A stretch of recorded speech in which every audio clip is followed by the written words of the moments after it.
परमात्मा को पाने तथा उसका वास्तविक लाभ प्राप्त करने के लिए पवित्र बाइबल में प्रमाण है कि प्रभु ने मनुष्य को अपना ही स्वरूप बनाया। 6 दिन में सृष्टि रचकर 7वें दिन विश्राम किया। कुरान शरीफ में प्रमाण है कि हजरत मोहम्मद को खुदा स्वयं कह रहे हैं कि मैंने तुम्हें उस परमात्मा की महिमा बताने के लिए भेजा है। वो परमात्मा कबीर है जिसने 6 दिन में सृष्टि रची तथा 7वें दिन तख्त पर जा विराजा। उसकी खबर किसी बाखबर से पूछ कर तो देखो। कृपया अवश्य सुनिए जगत गुरु तत्वदर्शी संत रामपाल जी महाराज के अमृत वचन। तो यहाँ भी सच्चिदानंद घन ब्रह्म ही होना चाहिए था। गीता अध्याय नंबर 4 के श्लोक नंबर हम फिर आते हैं 32 पर। इसमें कहा कि सच्चिदानंद घन ब्रह्म ने अपने मुख कमल से जो वाणी बोली है, यानी वेद प्रमाणित करते हैं कि वो परमात्मा सतलोक से चलकर आता है। दास के पास जो आर्य समाज के जो अनुवादक हैं, आर्य समाज के जो आचार्य हैं और जो महर्षि दयानंद के चेले, उनके द्वारा ही अनुवादित वेद उपलब्ध हैं दास के पास, और आपको बहुत बार रूबरू किए हैं। और यही इन्होंने ही इस कलयुग में वेदों का ठेका ले रखा था कि वेद का विद्वान अगर हुआ है कोई कलयुग में अब वर्तमान में, तो महर्षि दयानंद हुआ है। और वो परमात्मा को निराकार कहते हैं।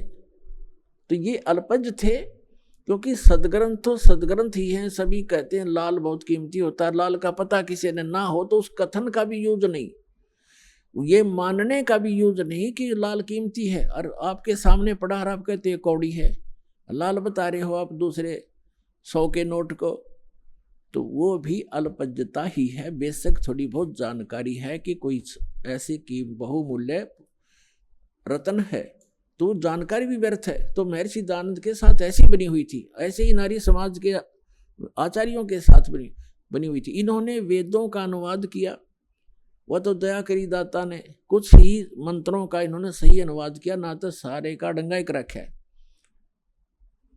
तो उसमें क्या लिखा है कि वो परमात्मा ऊपर के लोक में द्यूलोक के तीसरे पृष्ठ पर, तीसरे स्थान पर, तीसरे पोर्शन में विराजमान है, टॉप मोस्ट प्लेस पर। भवनों ऊपरी तिष्ठति, परमात्मा सभी भवनों के ऊपर के भाग में बैठा हुआ है, और वहां से गति करके आता, बिजली जैसी गति से, विद्युत की तरह अचानक मिनट सेकंड में आ जाता है। और यहाँ अपने रूप को सरल करके आता, हल्के तेज पुंज का बना कर आता है। जड़ भक्तों को मिलता है, अच्छी आत्माओं को मिलता है, उनको अपने से परिचित कराता है, उनको ज्ञान देता है। तो इसी दृष्टिकोण से वो परमात्मा, उसी आधार से उसका नियम है, वो परमात्मा ऐसे आता ही आता है। वो ज्ञान बोलता है, यथार्थ ज्ञान देता है, कवियों की तरह आचरण करता है, गाता है, लोकोक्तियों के माध्यम से ज्ञान बताता है, कविताओं के माध्यम से बोलता है, शब्दावलियों के माध्यम से वो ज्ञान देता है। तो उसी आधार से उसी का हिंट है। तो गीता ज्ञानदाता कह रहा है कि जो सच्चिदानंद, गीता अध्याय नंबर 4 के श्लोक नंबर 32 में कहा है कि अर्जुन, यज्ञों की विस्तार के साथ जानकारी सच्चिदानंद घन ब्रह्म यानी ब्रह्मण मुखे, सच्चिदानंद घन ब्रह्म के द्वारा अपने मुख कमल से बोली गई अमृतवाणी में विस्तार के साथ कहा गया है। और उसको जानने के बाद सभी कर्मों से, सभी दुखों से तो मुक्त हो जाएगा। वो तत्व ज्ञान है जो सच्चिदानंद घन ब्रह्म ने अपने मुख कमल से बोला है, वो तत्व ज्ञान है, वो सूक्ष्म वेद है। और चौथे अध्याय के 34वें श्लोक में कहा कि उस तत्व ज्ञान को तू तत्वदर्शी संतों के पास जाकर समझ, यानी गीता ज्ञान से अन्य ज्ञान है और गीता ज्ञान दाता उससे अपरिचित है। इसलिए कह रहा है कि वो ज्ञान तू तत्वदर्शी संतों के पास जाकर समझ। उनको दंडवत प्रणाम करने से, कपट छोड़कर सरलता पूर्वक प्रसन्न करने से वो तत्वदर्शी संत तुझे तत्व ज्ञान का उपदेश करेंगे। इससे 2 बात सिद्ध होगी कि जो वास्तविक ज्ञान है वो श्रीमद् भगवत गीता में नहीं है। और ये भी नहीं कह सकते कि श्रीमद् भगवत गीता का ज्ञान गलत है, ये इनकम्प्लीट है। जैसे मैट्रिक क्लास के 10वीं कक्षा का जो सिलेबस होता है वो गलत नहीं होता, लेकिन वो एमए और बीए का नहीं है, वो अलग से है। बीएससी आदि करते हैं वो उससे आगे चलकर है, लेकिन वो साथ में सहयोगी होता है। जो ज्ञान हमने मैट्रिक तक ग्रहण किया है वो आगे सहयोगी रहेगा। इसी प्रकार गीता जी का जो ज्ञान है, वेदों का जो ज्ञान है, ये इनकम्प्लीट है लेकिन गलत नहीं है। तो इसमें क्या कहा है कि उस ज्ञान को जो इनसे हटकर कंप्लीट स्पिरिचुअल नॉलेज है, उसके अंदर इन वेद और गीता, पुराण, कुरान, बाइबल, इन सभी का ज्ञान समावेश है, क्योंकि वो सबका करता है और सबकी स्थिति से परिचित है, और वो प्रत्येक प्राणी के प्रत्येक कर्म से भी परिचित है। वो परमात्मा पूर्ण ब्रह्म है। तो यहाँ प्रसंग चल रहा है कि उस तत्व ज्ञान को तत्वदर्शी संतों के पास जाकर समझ।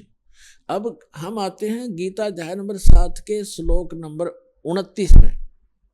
इसमें गीता ज्ञानदाता कह रहा है कि अर्जुन, जो मेरे आश्रित होकर मैंने जो ज्ञान दे दिया और इस पर उसने अमल कर लिया और तत्वदर्शी संत खोज लिया और तत्व ज्ञान से वो परिचित हो गया, तो वो प्राणी, तो वो जो मेरे ज्ञान के को आधार मानकर आश्रित होकर के जरा मरण मोक्षाय यतन्ति ते माम आश्रित है, ये जो जरा माने वृद्ध अवस्था और मरण माने मृत्यु के दुख से मोक्ष के लिए छूटने के लिए प्रयत्न करते हैं, जो ते ब्रह्म तत्विदु कृष्णम अध्यात्म अखिल च कर्मम। इसका अर्थ है कि जो व्यक्ति इस संसार की किसी भी वस्तु प्राप्त के लिए कोई साधना नहीं करते, वो जो केवल जरा और मरण के दुख से, बुढ़ापे और वृद्धावस्था मृत्यु के दुख से छूटने का जो प्रयत्न कर रहे हैं, वे तत्ब्रह्म से परिचित हैं और सारे अध्यात्म ज्ञान से परिचित हैं और सभी कर्मों से परिचित हैं। वे उस केवल वे ही जरा और मरण से छूटने का प्रयत्न करते हैं। अपने आत्माओं, जब हमें ये ज्ञान होगा कि जैसे दास आज का जो सत्संग आपको सुना रहा है, यही उद्देश्य है कि जिस लोक में आप रह रहे हो ये लोक ठीक नहीं, यहाँ तो आपको पल पल पीड़ा का सामना करना पड़ता है। और परमात्मा ने बहुत बार समझाया है कि परमात्मा कहते हैं कि तन दर सुखिया कोई न देखा, जो देखा सो दुखिया हो, और उदय अस्त की बात करे मन सबका किया विवेका हो। देखो निर्धन तो वैसे ही दुखी है, उसको तो सारे ही कष्ट उठाने पड़ते हैं, भूख से भी परेशान, कपड़े वस्त्र मकान भी नहीं।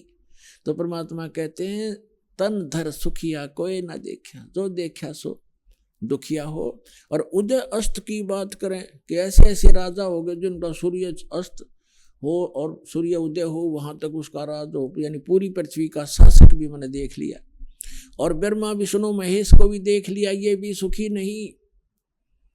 और आप इस लोक में एक कोठी एक फैक्ट्री ला ली तो आप इसी में सुख मान लिया, एक कार ले ली को 1 सेकंड का भरोसा नहीं हुआ, कार ले डूबे, पूरे परिवार का नाश हो जाए।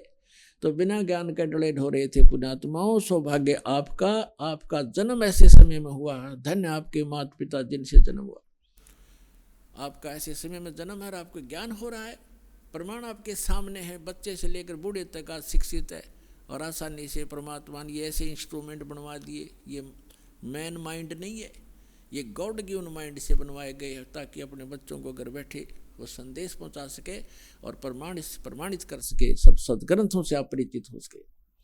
तो जो प्रसंग चल रहा है वहीं आते हैं। तो परमात्मा कहते हैं हमने तन दर सुखिया कोई ना देखा, जो देखा सो दुखिया हो। उदयस्त की बात करें मैंने सबका किया विवेका हो। कहते हैं घाटे बाधे लाभ हानि में सारे दुखिया। लाभ हो गया किसी को, मान ले 2 लाख रुपए मिल गए कितने किसी सौदे में, उसको कैसी प्रेरणा करता है ये काल कि कोई ऐसा बिजनेस कर दूं, 5 लाख लेगा उधारे और 2 लाख वो 7 लाख ला कर बैठ जाएगा और उसमें हो जाएगा घाटा, वो 2 लाख भी गए, टेंशन नहीं होगी। वो लाभ था वो भी टेंशन में बदल गया। और घाटे में तो दुख होता ही होता है। कहते हैं घाटे बाधे, घाटा माने हानि और बाधा माने लाभ। लाभ हानि में भी दुख है, घाटे बाधे सब जग दुखिया। और के गृहस्थी बैरागी हो, सुखदेव ने इस दुख के डर से गर्भ में माया त्यागी हो। फिर बताते हैं कि जंगम दुखिया जोगी दुखिया तपस्वी को दुख दूना हो, आशा तृष्णा सब में व्यापत कोई मैल नहीं सुना हो। फिर परमात्मा कहते हैं कबीर परमेश्वर जी कि साच कहूं तो जग नहीं माने, पर भाई झूठ कही ना जाई हो। ये ब्रह्मा विष्णु शिव जी दुखिया जिन ये राह चलाई हो। अपनात्मा आज से 600 वर्ष पहले कोई ये कहे कि ब्रह्मा विष्णु महेश नासवान हैं, ब्रह्मा विष्णु महेश महादुखी हैं, तो सिर फुड़वाने वाली बात थी। क्योंकि आज इतना शिक्षित समाज है, स्वतंत्र भारत है और प्रजातंत्र है, उसके अंदर दास के साथ कितने जुल्म हो गए। या साचीकरण में झूठे मुकदमे बना दिए, जेल में डाल दिया है, और रोज लाठी ठाठा या 1.5 आदमी। क्यों? उनकी रोजी रोटी बंद होगी, उनका ज्ञान समाप्त हो गया। पर जीखे बात नहीं बने, ये तो स्वीकार करना पड़ेगा क्योंकि जग जनता शिक्षित है। तो 600 वर्ष पहले ये बातें कहा करते परमात्मा के साथ, कैसे कहर तो लेते कबीर जी की। कभी आने वाले समय में आपको सुनाएंगे वो कहानी परमात्मा के साथ। परमात्मा ने हमें 600 वर्ष पहले ये जानकारी देना चाहा था, जो दास उन्हीं की दी हुई आज आपके रूबरू कर रहा हूँ और सदग्रंथों से मेल कर रहा हूँ कि सदग्रंथों में भी लिखा था और भगवान भी बताया करते थे। लेकिन ये अज्ञानी संत ऋषि महर्षि आचार्य और शंकराचार्यों ने हम तक ये ज्ञान आने नहीं दिया, विरोध करा दिया, हमें मूर्ख बना दिया और हमें हमारे सभी पूर्वजों को पशु बनवा दिया, भूत बनवा दिया और नरक बना दिया उनका जीवन। अब जैसे श्री देवी भागवत के सकंद, प्रथम सकंद में सचित्र मोटा टाइप गीता प्रेस गोरखपुर से प्रकाशित के 28-29 पृष्ठ पे व्यास जी पूछ रहे हैं नारद जी से। नारद जी बता रहे हैं कि मेरे पिता ब्रह्मा जी ने देखा कि विष्णु जी हठ योग कर रहे थे, समाधि लगाए बैठे थे। ब्रह्मा जी ने पूछा विष्णु जी से कि आप तो सर्वेश्वर हो, आप तो सारी उत्पत्ति करता हो, सबके मालिक हो, आप किसकी भक्ति कर रहे हो? तब विष्णु जी कहते हैं कि मैं अधिक समय तक ज्यादातर मैं तप करता हूं, तप के बाद फिर मैं राक्षसों को मारने में लगा रहता हूं, उनके साथ युद्ध करता हूं। कुछ थोड़ा बहुत समय मिलता है तो लक्ष्मी जी के साथ सुखपूर्वक समय बिता पाता हूं। और फिर कहते हैं मैं देवी की पूजा करता हूं, देवी की, दुर्गा की। और मेरे स्पिरिचुअल नॉलेज में, मेरे अध्यात्म ज्ञान में जितना मुझे ज्ञान है, इस देवी से ऊपर कोई भगवान नहीं। तो इससे ये सारा कंसेप्ट क्लियर हो गया। ना नारद जी ने ज्ञान, ना व्यास जी को ज्ञान, ना ब्रह्मा जी को ज्ञान और ना विष्णु जी को ज्ञान। और विष्णु जी कितने सुखी, कहते पहले तप करता हूँ, बैटरी चार्ज करता है, सिद्धियां प्राप्त करके फिर राक्षसों से लड़ता हूँ, सिद्धियां भी समाप्त हो जाती हैं, फिर तप करना पड़ता है। और थोड़ा बहुत समय मिलता है तो थोड़ी बहुत देर लक्ष्मी के पास बैठ बूठ लेता हूँ, नहीं तो फिर यही क्रिया में लगा रहता हूँ, तो खाक सुख है। और श्री कृष्ण उर्फ श्री रामचंद्र जी यहाँ आए थे पृथ्वी पर, उनका एक पल भी सुखी नहीं। बचपन से ही विवाह होते ही वनवास हुआ, सीता का अपहरण हुआ, रावण के साथ लट्ठम लट्ठा। आते ही सीता वापस ले आए, करोड़ों आदमी मरवा के। आते ही फिर घर से निकाल दी गर्भवती पत्नी, पति बच्चे कहीं, आप कहीं। वो जीव सुखी नहीं हो सकता चाहे कितनी बात बनावे।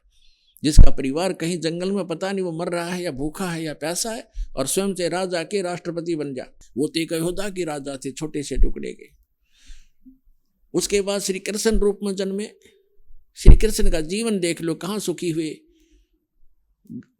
जेल में जन्म हुआ, मामा दुश्मन बन गया, कभी कहीं छुपाया उनको, कभी कहीं छुपाया। फिर कभी जरासिंह मारने आ रहा है, कभी कोई आ रहा है, कोई शिशुपाल दुखी कर रहा है। पर यहाँ से छोड़कर मथुरा को वहाँ एक द्वारका बनानी पड़ी, बहुत दूर जाके नालायक लोगों से टाइम पास किया, और लास्ट में पूरा परिवार कुल नाश हो गया उनका, पूरा यादव कुल उनकी आंखों के सामने कट के मर गए लड़के। तो परमात्मा कहते हैं तुम बालक हो, इनकम्प्लीट स्पिरिचुअल नॉलेज यानी little knowledge is the dangerous thing. तो आपको नीम हकीम गुरु मिले और ये लिटल नॉलेज प्राप्त था, आप इसी में संतुष्ट थे, क्योंकि विद्यार्थी तो टीचर के ज्ञान पर विश्वास ही करता है, आपके टीचर गलत थे। तो परमात्मा कबीर जी कहा करते कि साच कहूं तो जग नहीं माने। और विष्णु जी की शंकर भगवान की देख लो, आप कितने सुखी थे। पार्वती राजा दक्ष के हवन कुंड में जल कर मर गई, उसके अस्थि पिंजर को उठाकर भगवान शिव जी 10,000 वर्ष तक कंधे से लगाया फिरता रहा, रोता रहा, बुरा हाल रहा।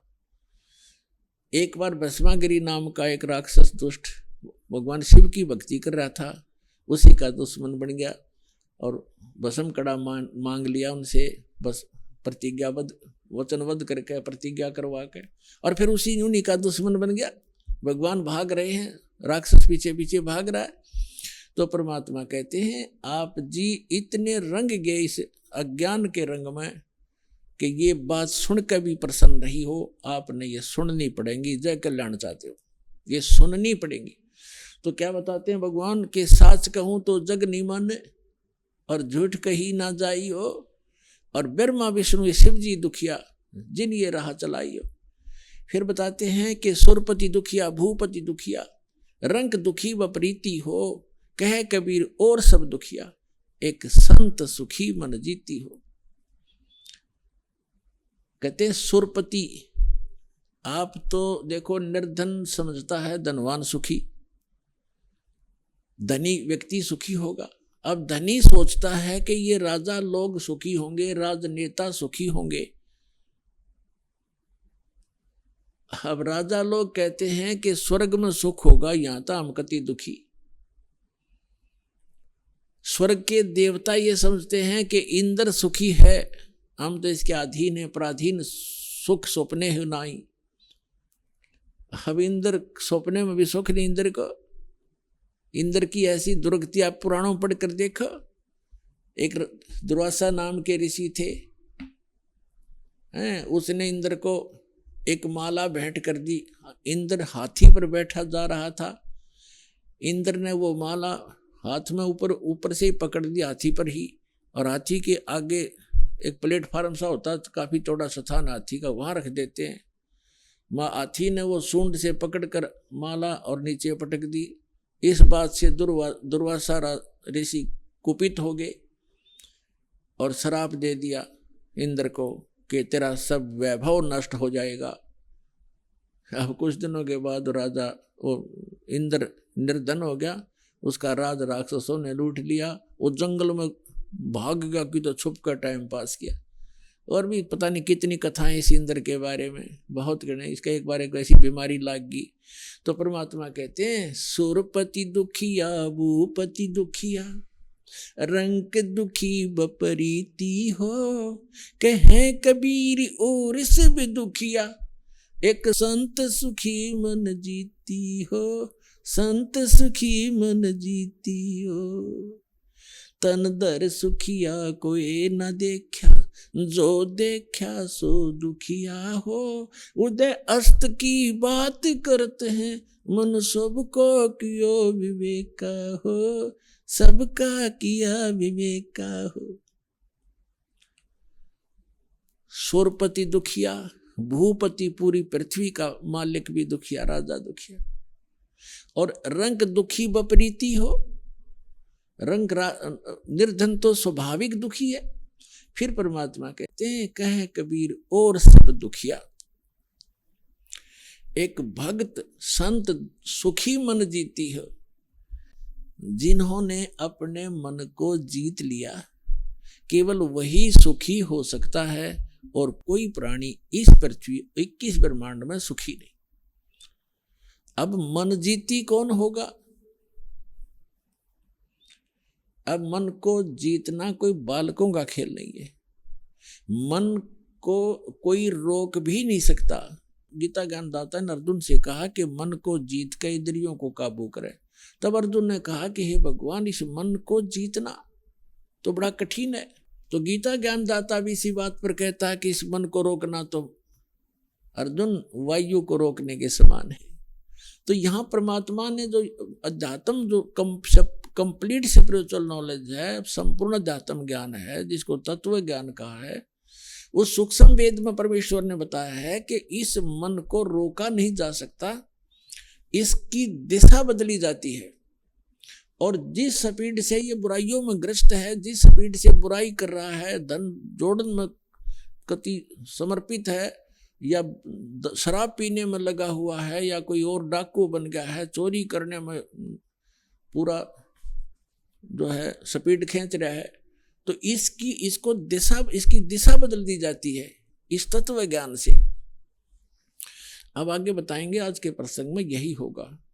अब क्या प्रसंग चल रहा है कि 7वें अध्याय के 29वें श्लोक में कहा है कि इस तत्व ज्ञान से परिचित होने के उपरांत प्राणी केवल जरा और मरण से ही छूटने का प्रयत्न करता है, और वो तत्ब्रह्म से परिचित हो चुका है। 8वें अध्याय के प्रथम मंत्र में, गीता अध्याय नंबर 7 में केवल 30 मंत्र हैं।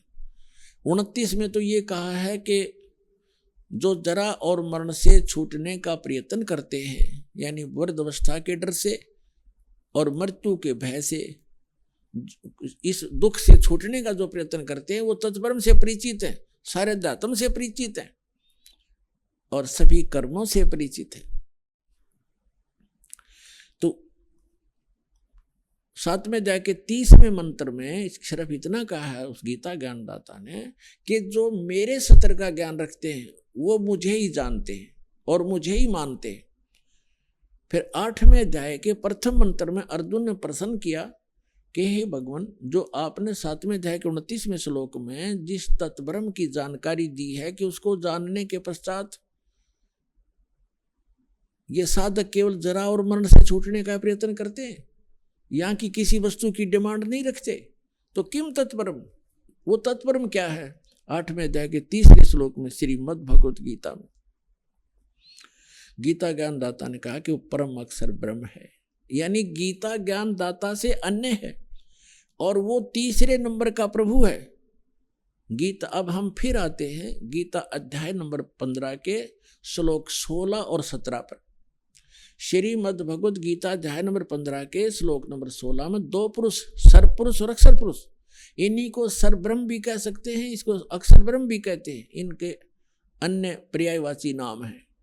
और गीता अध्याय नंबर 15 के श्लोक 16 में कहा कि 2 पुरुष हैं, एक सरपुरुष और एक अक्षर पुरुष, और ये दोनों नाशवान, इनके अंतर्गत जितने प्राणी हैं वो भी नाशवान। जीवात्मा तो किसी की भी नहीं मरती, हो तो कुत्ते की भी ना मरती, गधे की भी नहीं मरती। इसके तुरंत पश्चात गीता अध्याय नंबर 15 के श्लोक नंबर 17 में गीता ज्ञानदाता कहता है कि पुरुषोत्तम तो कोई और है, उत्तम पुरुष कहो चाहे पुरुषोत्तम कहो, पुरुषोत्तम तो कोई और है, उत्तम पुरुष है तू अन्य। ये वो इन दोनों से कोई और है, सरपुरुष और अक्षर पुरुष से, सर पुरुष कहो सर ब्रह्म कहो, अक्षर पुरुष कहो अक्षर ब्रह्म कहो, इनसे कोई और है, अन्य है, हटकर है, सेपरेट है। और परमात्मा इति उदाहरते है, वही वास्तव में परमात्मा कहा जाता है। अपने आत्मा जिस लोक में आप रह रहे हो, कोई फ्लड से मर रहे हैं, कहीं भूकंप आ गया, किसी कोई कैंसर से पीड़ित है, किसी का वैसे एक्सीडेंट में मर जाते हैं, कोई किसी तरह दुखी है, कोई भी टेंशन से फ्री नहीं है, तो इस जिस लोक में हम रह रहे हैं, क्या ये परमात्मा का लोक हो सकता है? परमात्मा का अर्थ होता है श्रेष्ठ आत्मा, जो दुख देख नहीं सकता अपने बच्चों का। सतलोक है वो स्थान जहाँ परमात्मा का अपना स्थान है। ये तो एक रिजेक्टेड प्लेस है। जैसे फॉर एग्जाम्पल आपको बताएं, पुराने समय में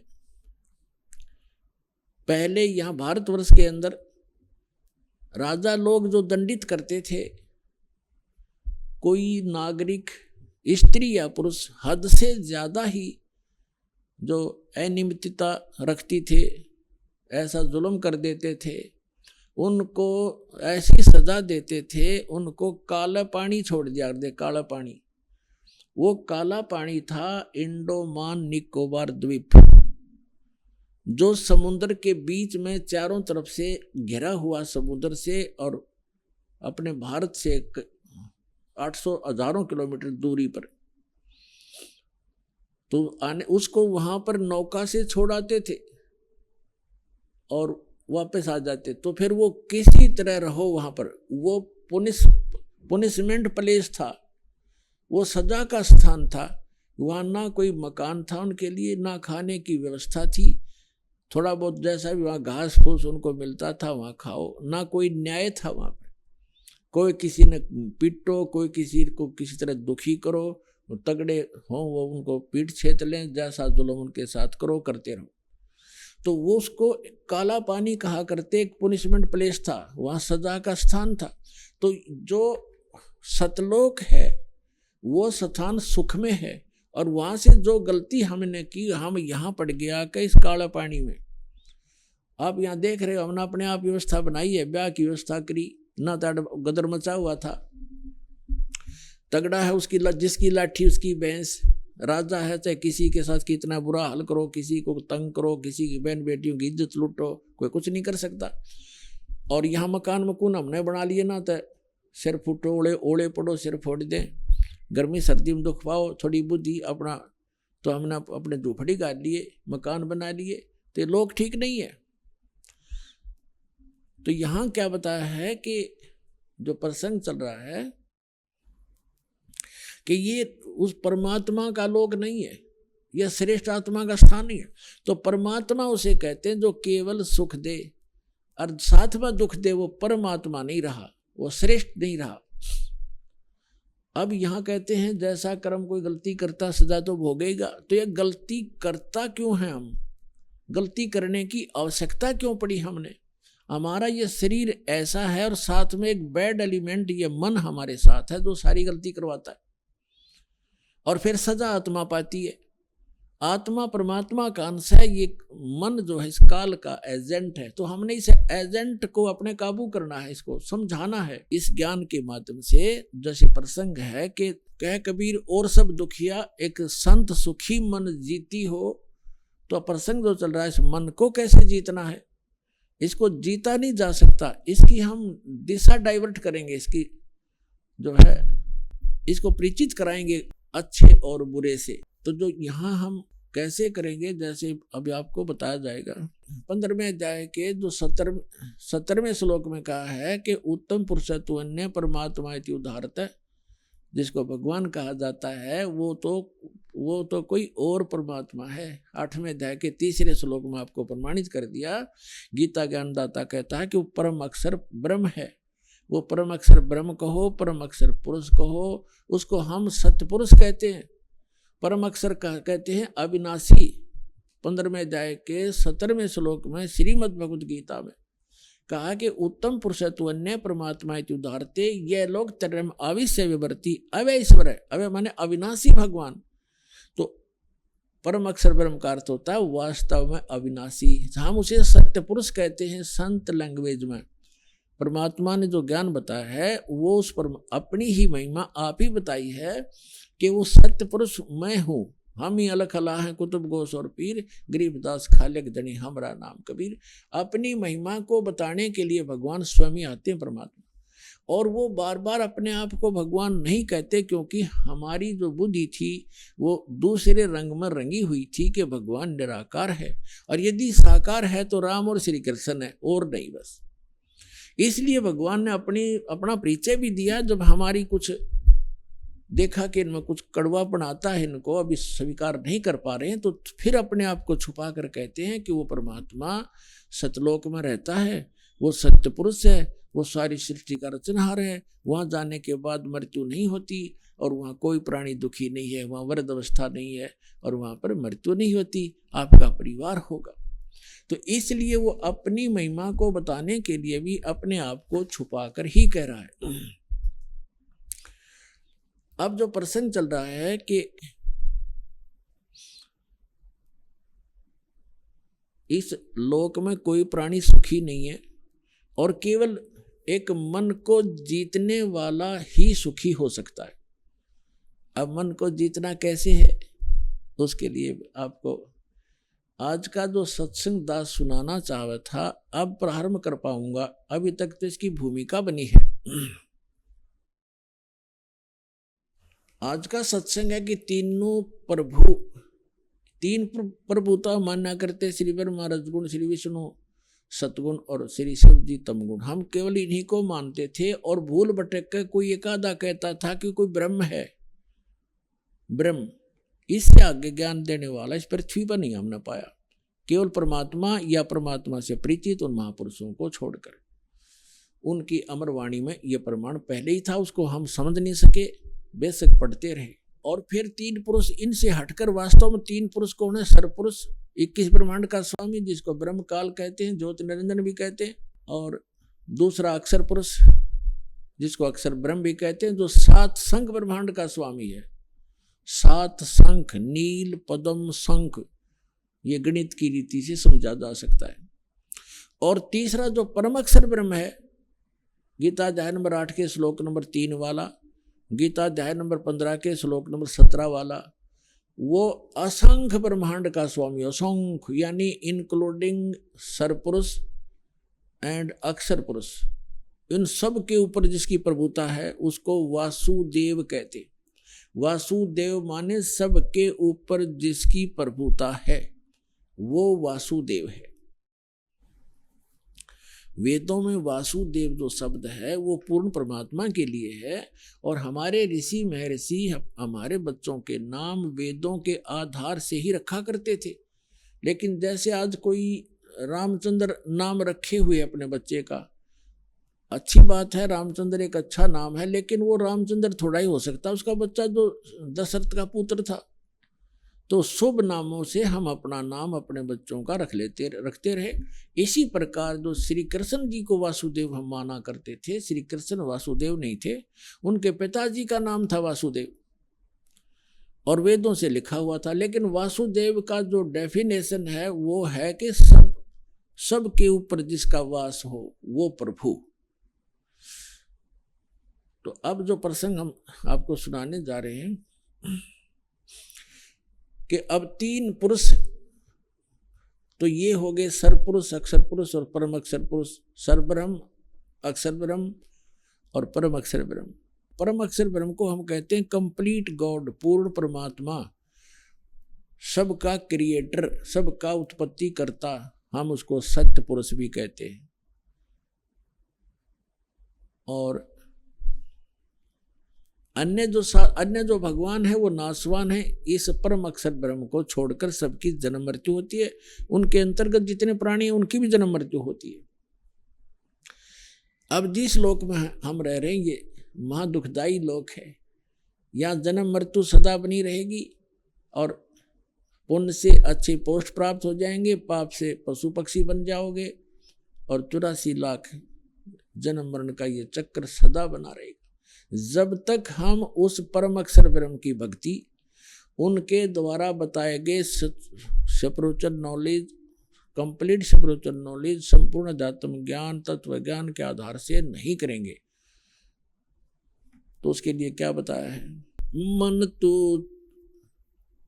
चल रे सुख के सागर, जहां शब्द सिंधु रत्नागर। मन तो चल रे सुख के सागर, जहां शब्द सिंधु रत्नागर। आपको सबसे पहले सुख सागर की डेफिनेशन बताते हैं, परिभाषा बताते हैं। सुख सागर किसे कहते? शंखों लहर मेर की उपजे, कहर नहीं जा कोई, दास गरीब अचल अविनाशी, सुख का सागर सोई। शंखों लहर मेहर की उपजे, कहर नहीं जा कोई, दास गरीब अचल अविनाशी, सुख का सागर सोई। जहाँ शंखों लहर मेहर की उपजे और कहर नहीं जहाँ कोई, दास गरीब अचल अविनाशी, सुख का सागर सोई। आदरणीय गरीबदास साहिब जी गांव छुड़ाने जिला झज्जर हरियाणा में हुए हैं। इनको वो हमारे पिता मिले थे आकर, वो परमात्मा आए थे, उस दृढ़ भक्त को मिले थे। एक जाट थे, किसान थे, 1400 एकड़ जमीन थी, कोई मांगने खाने वाले कोई भिखारी नहीं थे, या कोई रोजी रोटी के लिए कथा सुनाने वाले नहीं थे। ये खुद समर्थ थे, संपन्न थे।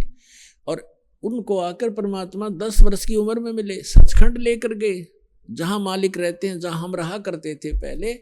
हम यहाँ काला पानी आगे वहाँ गलती करके, अब हमें वापस ले जाया जा रहा है सुधार करके। आपकी अपनी वृत्ति सुधारो, यहाँ के लोग की इच्छा हटाओ, और फिर वहाँ चलेंगे जहाँ हम सदा सुखी रहेंगे। यहाँ से तो जाना पड़ेगा, चाहे कोई खरबपति है, और ये भी पता नहीं कब छूट जाए जीवन। तो इस यहाँ की वस्तु की आशा करे, तेरा धिक्कार है। अज्ञान भरा हमारे अंदर, बगैर ज्ञान के हम यहीं फंसे बैठे रहे। अब परमात्मा यहाँ बताते हैं कि क्या मांगू कुछ थिर न रहाई, और देखत नैन चला जग जाई। 1 लख पूत 1.25 लाख नाती, उस रावण के आज दीवान बाती। फिर बताते हैं कि कहे कबीर अंत की बारी, जैसे हाथ झाड़ कर चला जुआरी। अब परमात्मा कहते हैं क्या मांगोगे, जैसे संतान नहीं एक पुत्र मांग लोगे, चलो वो भी दे दूंगा। कोई निर्धन है, धन मांग लोगे, क्या एक कोठी एक कार मांग लोगे, वो तो कोई बात बड़ी नहीं। फिर इस तो बन गया क्या बताते हैं कि 1 लाख पुत्र थे रावण के। अब उस टाइम बड़ा भगवान कोई नहीं मानता, क्योंकि हाँ हमारी एक ऐसी भावना बनी हुई थी कि जिसका लड़का है, लड़की को तो हम संतान नहीं मानना थे, ऐसी दुर्बुद्धि होगी थी हमारी। जिनके पुत्र है तो वो संतानवान और भगवान माना जाता था, और जिसका संतान नहीं कहते बस वो तो उसका शक्ल भी ना देखो सुबह सुबह, ऐसी धारणा पर रखी थी, लेकिन यह गलत थी। अब परमात्मा कहते हैं रावण के 1 लाख बेटे थे, अर्जा सत भक्ति ना करने से रावण की क्या दुर्गति हुई। अंत में कोई ज्योति जगाने वाला नहीं रहा, घर में दीप जगाने वाला नहीं रहा। और इतना धन जो रावण के पास था, तुम 7 जन्म नहीं इकट्ठा कर सकते। 1 लाख वर्ष की उम्र हो जाए तो नहीं इकट्ठा कर सकते। सर्व सोने की लंका थी वह रावण से रणधीरम, एक पलक में राज विराजी जम के पड़े जजीरम। फिर परमात्मा कहते हैं कि रति कंचन पाया नहीं, रावण चलती बार, 1 ग्राम सोना भी रावण साथ नहीं ले जा सका, यहीं छोड़कर चला गया। तो यहाँ परमात्मा कहते हैं कि ऐसे इस लोक से आपकी इच्छा हटेगी और आपको सच्चाई का पता चलेगा, तब ये मन आपको जो अन्य स्थानों पर घसीट कर ले जा रहा था, बुराइयों में घसीट रहा था, कहीं माया जोड़ने में, कहीं चोरी करने में, कहीं पर रिश्वतखोरी करने में, और कहीं पर फिर कोठी बंगले फैक्ट्री लाने में, तो फिर ये घसीटना छोड़ देगा, इसको ज्ञान हो जाएगा, ये आत्मा प्रबल हो जाएगी, इसको धिक्कारण लग जाएगी, फिर ये इसके साथ हो जाएगा। फिर इसकी स्पीड बना दी जाएगी भक्ति में, दान में, फिर ये इतनी ही स्पीड से इस साइड में लगेगा और इसी स्पीड से फिर हम पार होंगे। जैसे घसीट कर हमें नरक में ले जाने की सब क्रियाएं स्पीड से करवा रहा था, फिर सतलोक ले जाने की क्रियाएं यही मन फिर उसी स्पीड से करवाएगा। ऐसे इसकी दिशा बदलेंगे। अब यहाँ प्रसंग चल रहा है कि सुख सागर की परिभाषा बताएंगे पहले, फिर वहां चलेंगे जहां पर क्या व्यवस्था वो बताएंगे कि शंखों लहर मेहर की उपजे और कहर नहीं जहां कोई, दास गरीब अचल अविनाशी, सुख का सागर सोई। तो ये प्रसंग जो चल रहा था कि गरीबदास साहिब जी को परमात्मा मिले थे गांव छुड़ानी जिला झज्जर हरियाणा के खेतों में, जहां वो अपने ही खेतों में अपने ही फील्ड में गरीबदास साहिब जी गौवें चरा रहे थे, गौ पाली गए हुए थे, और भी गांव के काफी बड़े बड़े भी छोटे भी, यानी सबसे छोटी उम्र के गरीबदास जी ही थे। उनसे बड़े कोई 20 वर्ष का, कोई 25, कोई 40, कोई 50 वर्ष के भी व्यक्ति गौओं के साथ चराने के लिए फील्ड में ले गए थे। तो वहां से परमात्मा आए थे जिंदा महात्मा का रूप बना के सतलोक से, जैसा कि उनका विधान दास ने बताया, वेदों में प्रमाणित है कि वो परमात्मा ऐसी ही लीला किया करते हैं। तो गरीबदास साहिब जी को खेतों में जंगल में मिले थे, लंबी कहानी है, फिर आने पर बताएंगे। अब जो प्रसंग है, तो उनको सचखंड लेकर गए, फिर वापस छोड़ा था 8-10 घंटों के बाद। तब उन्होंने आकर बताया है, क्या बताया है कि शंखों लहर मेहर की उपज, कहर नहीं जा कोई। कहर माने दुख। जैसे एक परिवार का इकलौता पुत्र था, मृत्यु से, रोग से मृत्यु होगी, किसी की दुर्घटना से होगी, तो कहर टूट गए। वो कहर था। या हम किसी को सताने के लिए प्रयत्नशील होते हैं, या किसी और सारा दिन हम 2 रोटी के लिए ही जंग होते रहते हैं। तो कहने का भाव ये है कि वहाँ शंखों लहर मेहर की उपजे, कहर नहीं जा कोई, वहाँ कोई दुख नहीं।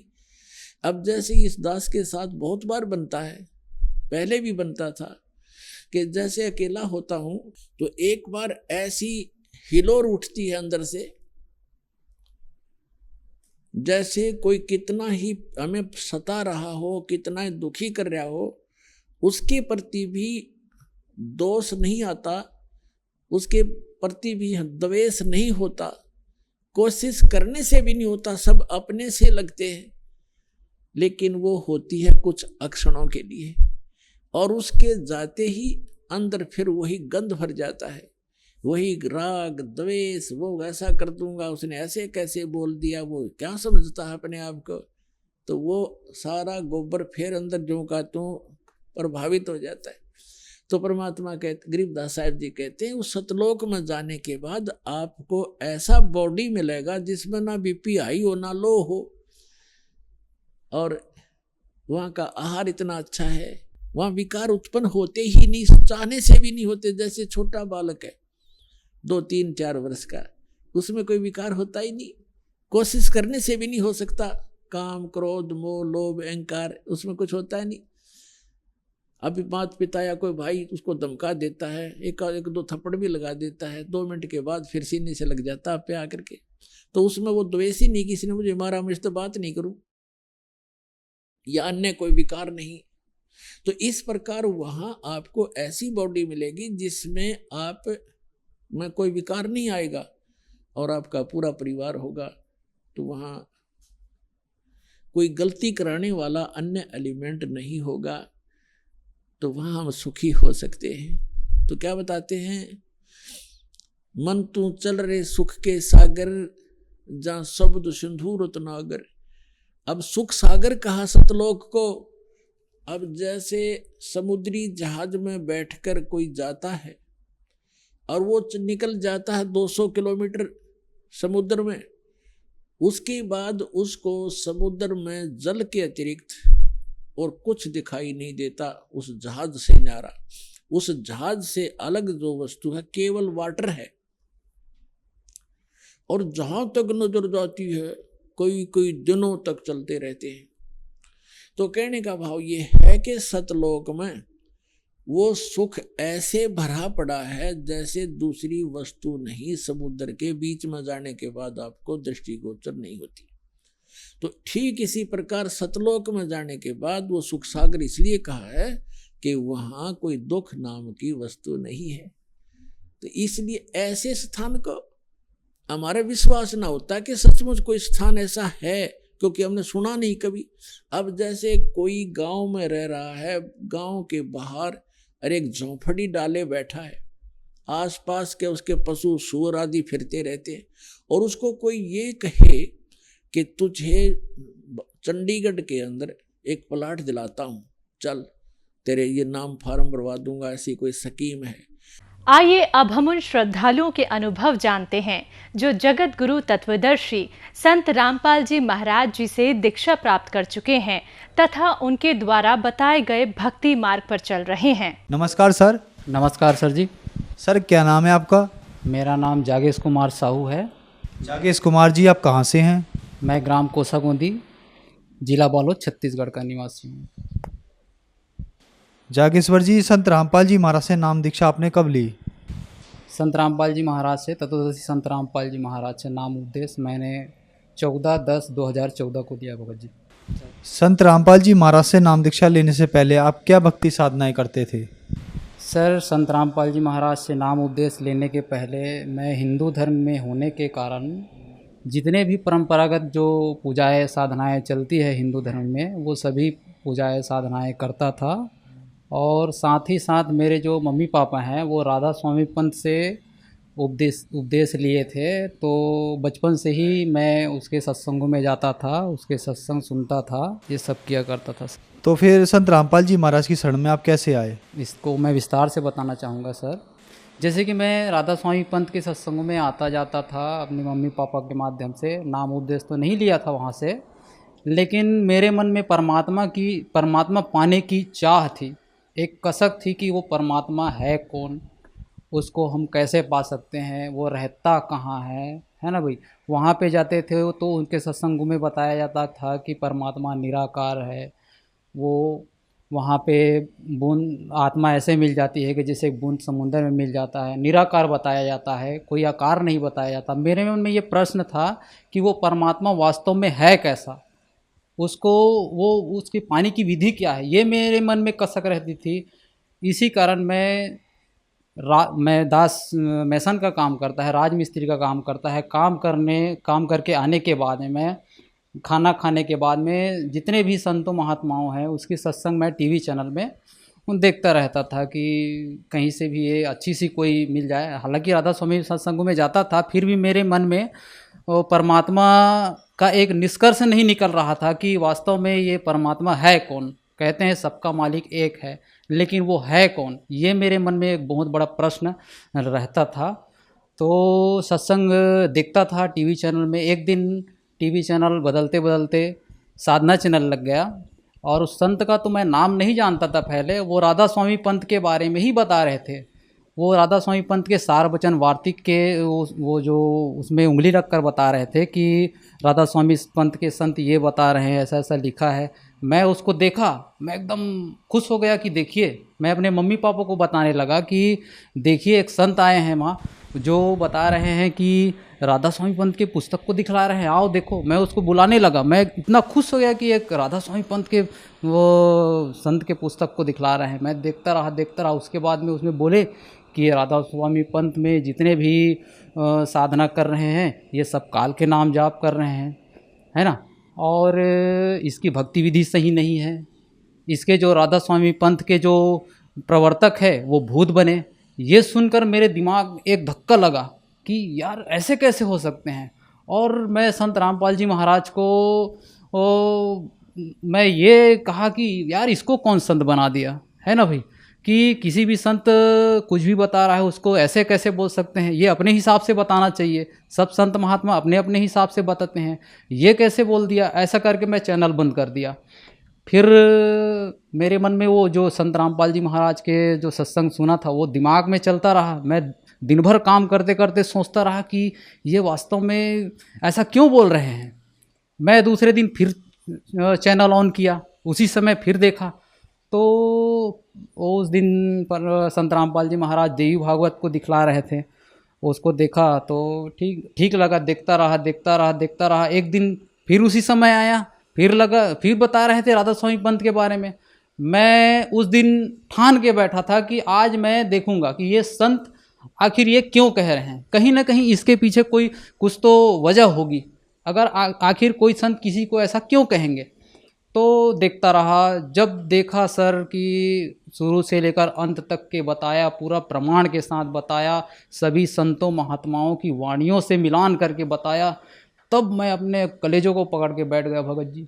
और मेरे आँख से आंसू नहीं थमा। हे मालिक, आप यहाँ बैठे हैं परमात्मा। मैं आपको कहाँ नहीं खोज रहा था मालिक, आप तो यहाँ बैठे हैं परमात्मा। मैं अपने आप को रोक नहीं पाया। मैं कुर्सी पे बैठे बैठे संत रामपाल जी महाराज का सत्संग सुनते रहा, और उसमें मेरे को पूर्ण रूप से प्रमाण के साथ गुरुजी ने सत्संग में विस्तार से बताया, और मैं अपने आप को रोक नहीं पाया। और मैं 14/10/2014 को संत रामपाल जी महाराज की शरण में जाकर नाम उपदेश लिया सर, जैसे कि संत रामपाल जी महाराज से जो भी श्रद्धालु नाम दीक्षा लेते हैं तो उनको लाभ तो ज़रूर होते हैं, तो क्या आपको भी कुछ ऐसा लाभ हुई?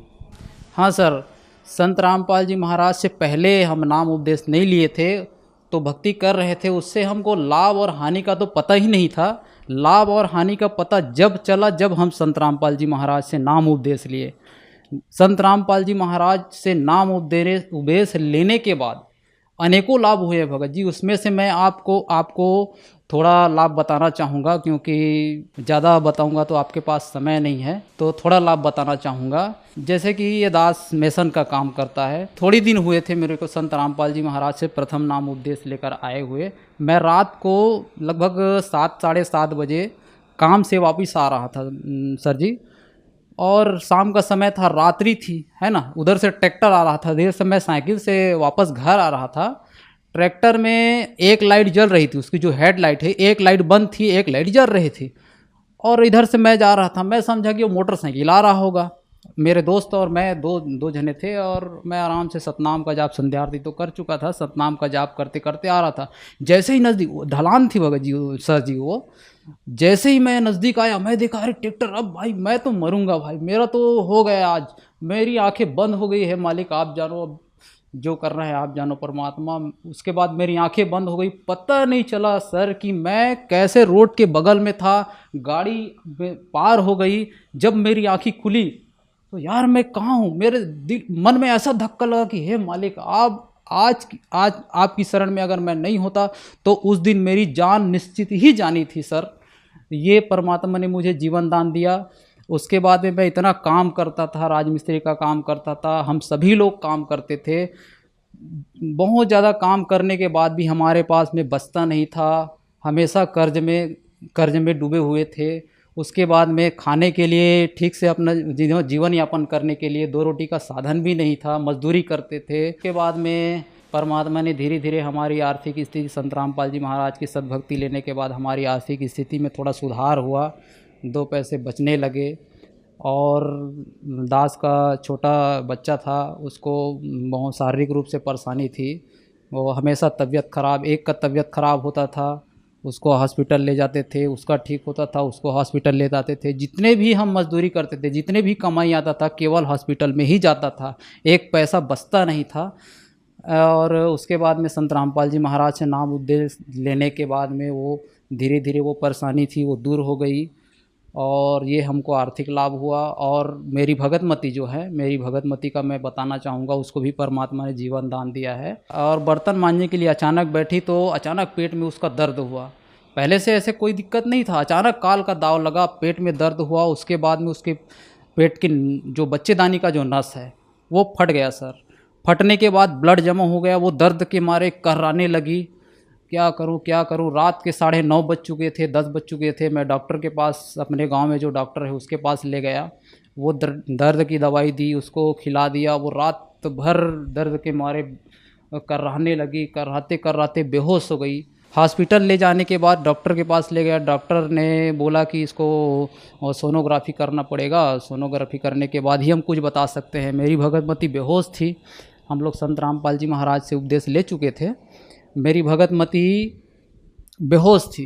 उसके बाद डॉक्टर बोले कि इसके जो पेट की जो नस है, बच्चेदानी का जो नस है वो फट चुका है, और उसमें से ब्लड निकल के आप इसके पेट में जमा हो रहा है। अगर इसको ऑपरेशन अभी नहीं तो इसकी जान जा सकती है। उसकी जान को बचाने के लिए हमको उसका ऑपरेशन तत्काल करना पड़ेगा। तो मैं बोला ठीक है सर, अब ऑपरेशन करना पड़ेगा तो आप ऑपरेशन कीजिए। अब मैं क्या करूं, मेरा दिमाग काम नहीं कर रहा था, अचानक ऐसा हुआ। तो मन ही मन परमात्मा की याद आई, परमात्मा तत्वदर्शी संत रामपाल जी महाराज की याद आई। तो मैं तत्वदर्शी संत रामपाल जी महाराज के जो कांटेक्ट नंबर दिए होते हैं उसमें फ़ोन किया और प्रार्थना लाया कि हे मालिक, ऐसा ऐसा बात है, मेरी भगतमती का जो है ये ऑपरेशन बोल रहे हैं, क्या करूं मालिक। तो मालिक का आदेश आया कि ठीक है बेटा, परमात्मा दया करेंगे। तो उसके बाद में मैं आया, डॉक्टर मुझे बुलाए, जहाँ पे ऑपरेशन थिएटर था वहाँ अंदर लेकर गए, वहाँ ऑपरेशन चल रहा था। उसी समय बोले डॉक्टर दिखाए, उस जितने भी सिचुएशन थी उसको दिखलाए, इतना ब्लड निकल चुका है, इतना ब्लड निकल रहा है, साफ़ नहीं हो रहा है, और हम आपको कुछ नहीं बता सकते। और अगर ये मैं आपको बता रहा हूँ कि 72 घंटे के अंदर अंदर अगर इसको होश आ गया तब आप मानिए कि ये जीवित रहेगी, नहीं तो हम कुछ नहीं कह सकते, आप इंतज़ार कीजिए, ऐसा करके बोले और एक कागज़ पे साइन किए। ये धमतरी के नर्सिंग होम की बात है, मैं आपको बता रहा हूँ। और उसके बाद में मैं बोला डॉक्टर को, ठीक है डॉक्टर साहब आप अपना काम कीजिए, बाकी मालिक जो है देख रहे हैं और जो भी करेंगे आप अपना काम कीजिए। उसके बाद में मैं वहाँ से निकल गया सर। उसके बाद में डॉक्टर अब आईसीयू में रखे थे, हमको मिलने नहीं दिया जा रहा था, हम बाहर में बैठे थे। तो 72 घंटे तक इंतज़ार करने के लिए अब मेरे को तो ये नहीं था कि वो बचेगी, ऐसा नहीं था। उस दिन तो उसकी मृत्यु होनी थी। संत रामपाल जी महाराज के बाद प्रार्थना लगाए, संत रामपाल जी महाराज का आदेश आया कि ठीक है बेटा परमात्मा दया करेंगे, और इंतज़ार किए। उसके बाद जो डॉक्टर हमको 72 घंटे का समय दिया था, मालिक की संत रामपाल जी महाराज की दया से वो केवल 8 घंटे में ही उसको होश आ गया, और आज वो पूर्ण रूप से स्वस्थ है, जीवित है। इस तरह से परमात्मा मालिक तत्वदर्शी संत रामपाल जी महाराज की दया से उसको भी जीवन दान मिला, मुझे भी जीवन दान मिला। दास के पास 2 रोटी का साधन नहीं था, मालिक ने वो भी दया किया। तो इस तरह से हमको सारे लाभ मिले। एक आध्यात्मिक लाभ भी हुआ है, मैं उसको भी आपको थोड़ा सा बताना चाहूँगा। मैं एक दिन सतलोक लेकर गए संत रामपाल जी महाराज मुझे। संत रामपाल जी महाराज मेरे आगे आगे चल रहे थे, मैं पीछे में चल रहा था। सतलोक के वो सामने मैं गया, मैं अकेला था वहाँ पे, संत रामपाल जी महाराज वहाँ पे नहीं थे। मैं इधर उधर देख रहा था कि मैं ये कहाँ आ गया। बहुत बड़ा गेट था और मैं इधर उधर देख रहा था। गेट अचानक खुला, गेट खुला तो उसमें थे एक दूधिया प्रकाश। उस प्रकाश का तो मैं वर्णन नहीं कर सकता। मैं देखा, मेरे को लगा कि मैं ये कहाँ आ गया। उसके बाद में उधर से हंस आत्माएँ आई, बहुत बड़े बड़े उसके शरीर थे, लंबे लंबे हाथ थे, सफ़ेद वस्त्र धारण किए थे। बहुत दूर से देखा, मैं गेट के सामने खड़ा था, वो लोग खुशी मनाते आ रहे थे। आए और मुझे सीने से लगा लिए, सीने से लगाए और सीधे ले गए। उसके बाद मैं परमात्मा के इधर उधर और ज़्यादा कुछ तो नहीं देखा, सीधा परमात्मा जहाँ पे उसके सिंहासन है वहाँ पे गया और दंडवत प्रणाम किया। बगल में तत्वदर्शी संत रामपाल जी महाराज थे, सिंहासन में पूर्ण परमात्मा कबीर साहिब जी विराजमान थे। और उसके बाद में दंडवत प्रणाम किया। उसके बाद सिर ऊपर करके देखा तो तत्वदर्शी संत रामपाल जी महाराज सिंहासन पर विराजमान थे। मैं वहाँ से उठा, चंवर किया। चंवर करने के बाद में फिर दंडवत प्रणाम किया और संत रामपाल जी महाराज का, मालिक का इतना ज़ोर से जय घोष किया। मैं अपने जीवन में उतना ज़ोर से जय घोष नहीं किया था। मैं नींद से मेरी आवाज़ बाहर निकल गई। भगतमती मेरी बगल में सोई थी, वो बोले कि क्या कर रहे हो भगत जी। मैं उसको बता नहीं पाया, मेरा शरीर जो है एकदम सुन्न हो गया था, मैं बता नहीं पाया उसको। सवेरे उसको बताया कि मैं ऐसा ऐसा बात है, मैं सतलोक गया था, मालिक के दर्शन हुए, मैं अब यही है, आध्यात्मिक लाभ भी हुआ है। सर, संत रामपाल जी महाराज से नाम दीक्षा कैसे ली जा सकती है? संत रामपाल जी महाराज से नाम उपदेश लेना बहुत ही आसान है सर। संत रामपाल जी महाराज ने इतनी दया की है कि जगह जगह नामदान सेंटर खोल दिए हैं, सभी ज़िलों में नामदान सेंटर खोल दिए हैं। और टीवी में सत्संग आता है, सत्संग चलता है, उसके नीचे में पीली पट्टी चलती है, उसमें कॉन्टेक्ट नंबर दिए होते हैं। उस कॉन्टेक्ट नंबर में आप कॉन्टेक्ट करके आप अपने नज़दीकी नामदान सेंटर का पता कर सकते हैं और संत रामपाल जी महाराज से नाम उपदेश लेकर अपने भक्ति कर सकते हैं। धन्यवाद सर। अच्छा साहब।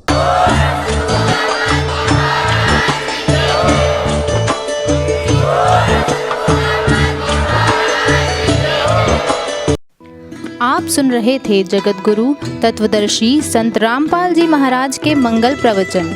अधिक जानकारी के लिए संपर्क करें